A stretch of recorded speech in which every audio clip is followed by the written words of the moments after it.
Ukraine said it aimed to establish up to 10 humanitarian corridors to evacuate trapped civilians. But civilians trying to flee besieged Mariupol will have to use private vehicles. The Kremlin imposed no-fly restrictions on hundreds of Australians, including Prime Minister Scott Morrison, in response to new Australian sanctions. Alleged war crimes have continued to emerge as Russian troops withdrew from areas around the capital Kyiv. With Russian forces expected to mount a renewed offensive into the disputed eastern region of Donbass soon, Moscow acknowledged for the first time that it had suffered significant casualties in the war so far. Some residents are also returning to Kyiv, as authorities continue to document alleged atrocities nearby. Here is the latest on Russia's invasion of Ukraine. Safe corridors to be established. The 10 planned safe corridors announced by Ukraine's Deputy Prime Minister Irina Vereshchuk were all in southern and eastern Ukraine. Ukrainian officials say Russian forces have been regrouping for a new offensive, and that Moscow plans to seize as much territory as it can in the eastern part of Ukraine known as Donbass, which borders Russia.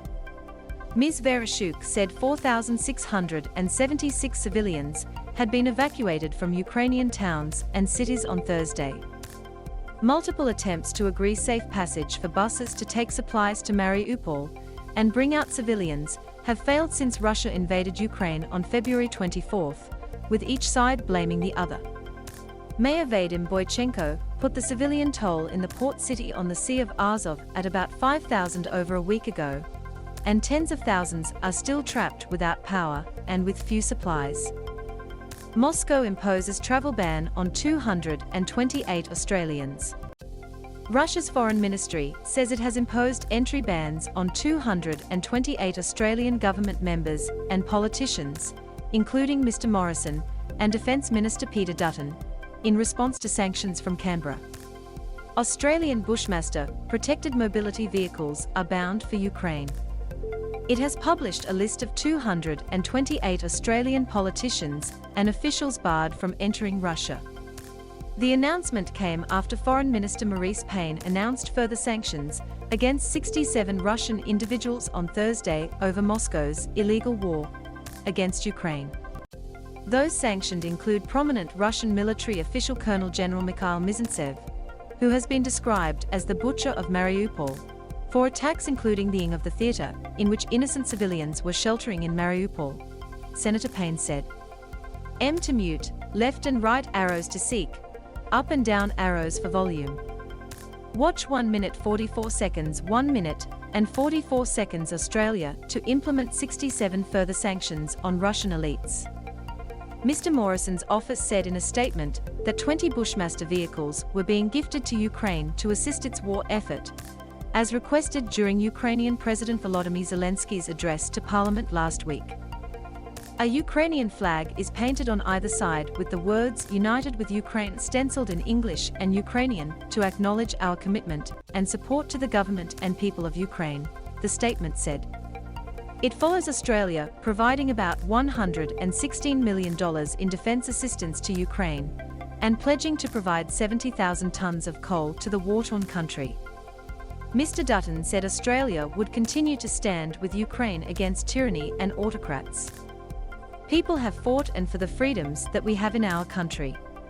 We need to realise we just can't take for granted what we have, our system of democracy and freedom of speech, he said. These are values that dictators like Putin and Hitler and others will always be against. We need to stand up against them.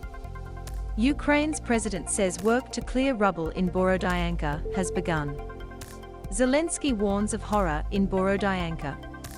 Mr. Zelensky said the situation in the town of Borodyanka, near the capital Kyiv, was significantly more dreadful than in nearby Bucha, where the suspected deliberating of civilians by Russian forces has been broadly condemned. The work to clear the rubble in Borodyanka has begun. It's significantly more dreadful there. Even more victims from the Russian occupiers, Mr. Zelensky said in a video statement. He did not provide any further detail or evidence that Russia was responsible for civilian deaths in the town. And what will happen when the world learns the whole truth about what the Russian military did in Mariupol? Mr. Zelensky added. There, on almost every street, is what the world saw in Bucha and other towns in the Kyiv region after the withdrawal of Russian troops.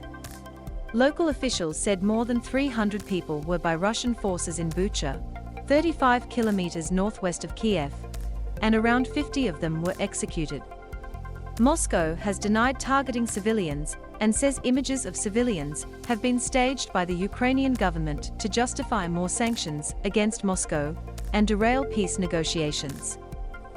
A cleanup worker walks near a building destroyed by shelling in Borodyanka, in the Kyiv region.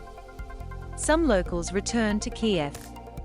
Some Ukrainians have returned to Kyiv after Russian troops withdrew from the outskirts of the city, but officials have warned people not to return to the capital just yet, fearful of a renewed Russian offensive.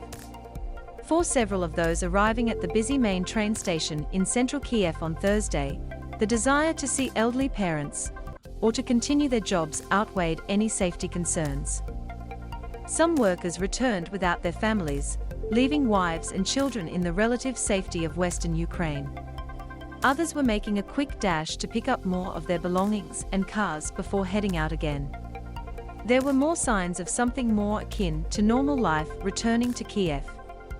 Some played chess in the park as an air raid siren sounded. Two men playing chess in a park in Kyiv. Joggers headed out for their morning runs. Women walked together with their dogs, and church bells summoned believers to a morning service. A few said they had returned to stay, at least for now. Meanwhile, residents in nearby villages have assessed the damage caused to their homes. Europe correspondent Isabella Higgins sent this report from the badly damaged village of Andriivka. M to mute, left and right arrows to seek, up and down arrows for volume. Watch 1 minute 35 seconds 1 minute and 35 seconds villages on the outskirts of Kyiv regained by Ukrainian military. Russia laments huge tragedy of Troop S. Russia has given the most somber assessment so far of its invasion of Ukraine, describing the tragedy of mounting troop losses and the economic hit from sanctions. Ukrainians are being evacuated from eastern cities before an anticipated major Russian offensive there. Moscow has previously acknowledged its attack has not progressed as quickly as it wanted, but Kremlin spokesperson Dmitry Peskov's latest comments went further than that. "We have significant losses of troops," he told Sky News. "It's a huge tragedy for us. Russia is facing its most difficult economic situation for 3 decades due to unprecedented Western sanctions," Prime Minister Mikhail Mishustin said. The US Congress removed its most favored nation trade status in a further blow to Russia. On the battlefield, Ukrainian authorities said Russian troops were regrouping to try to gain full control over the eastern regions of Donetsk and Luhansk, which have been partly held by Russian-backed separatists since 2014. UN suspends Russia from top human rights body.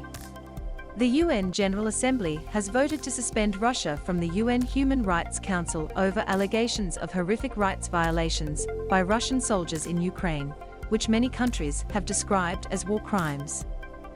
It is a rare move, given Russia is one of the 5 veto-wielding members of the UN Security Council.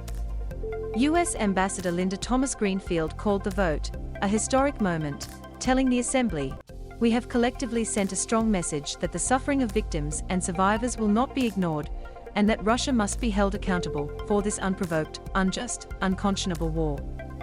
Russia's Deputy Ambassador Gennady Kuzmin said Russia had already withdrawn from the Council before the Assembly took action, apparently in expectation of the result.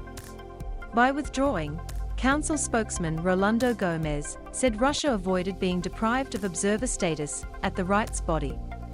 Mr. Kuzmin said Russia considered adoption of the resolution an illegitimate and politically motivated step by a group of countries with short-term political and economic interests that he accused of blatant and massive violations of human rights.